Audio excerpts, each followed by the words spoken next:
हे guys, welcome back to my channel Rupali Dubey official. और आप सब कैसे हैं? आई होप सब ठीक होंगे, स्वस्थ होंगे, मस्त होंगे। सो फ्रेंड, तो मैं फिर से आप लोगों से मिल रही हूँ एक नए गाने के साथ। ये जो गाना है ये भी एक सोहर गीत है और बहुत ही प्यारा गीत है, बहुत ही अच्छा गीत है।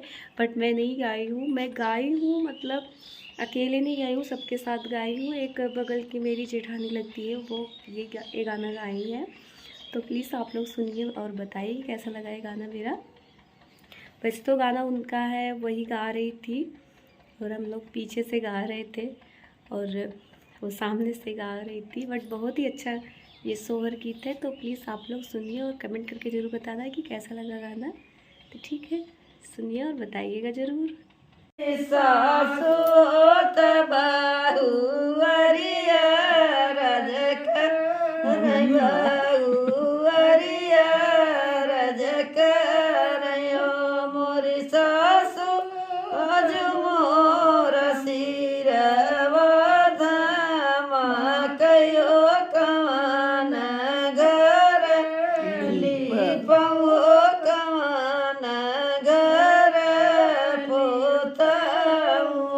मोरी सासू आज मोर सिरवा धमा कहियो कवन घर लिपैहो कवन घर लिपौ हो लैके रहली सासुइया होत उठी बोलै ननद होत उठी बोलै ननद हो मोरी बौजी तोहरे तबिटिया जनमिया घर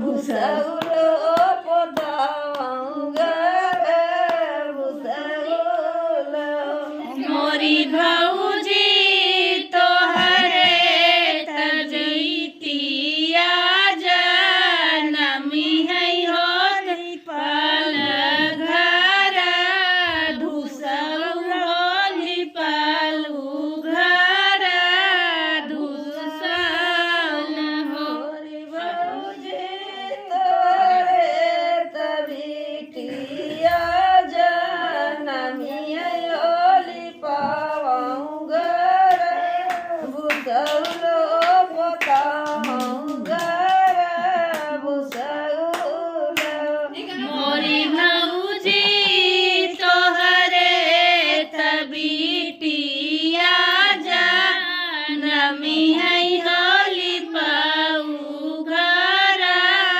भूसौल होली पाऊ घर भूसौल हो बिहान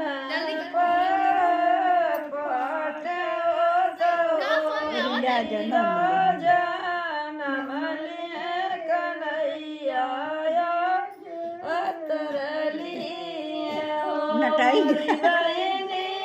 बजला गे धनवा धैया हो उठन लागे सोहर हो उठन लागे सोहर मोरी बहिनी बजैला गे आना धनवा धैया हो उठन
गुनवा होत ससुर दुगनवा मोरी बहिनी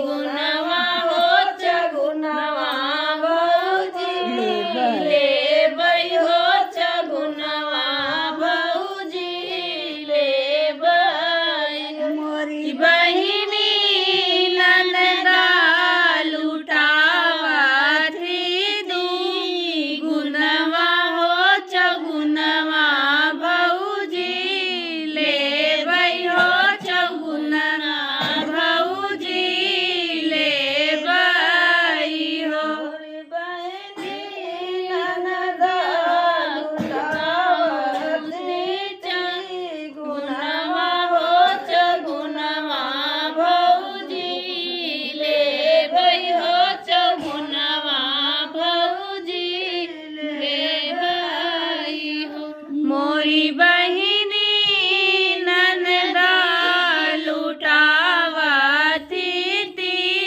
गुनवा हो चगुनवा भौजी ले बई हो चगुनवा भौजी ले बई हो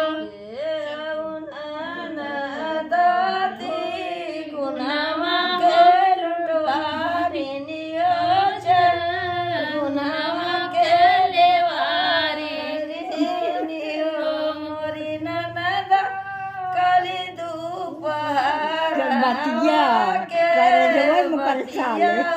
करे जवा हमारे सालयो हृदया हमारे सालयो मोरी ननदा कान दोपहरे का बतिया हो कर जवा हमारे सालई हो कर जवा हमारे सालई हो मोरी ननदा लाइट बढ़ गया तो पोल खुल गया।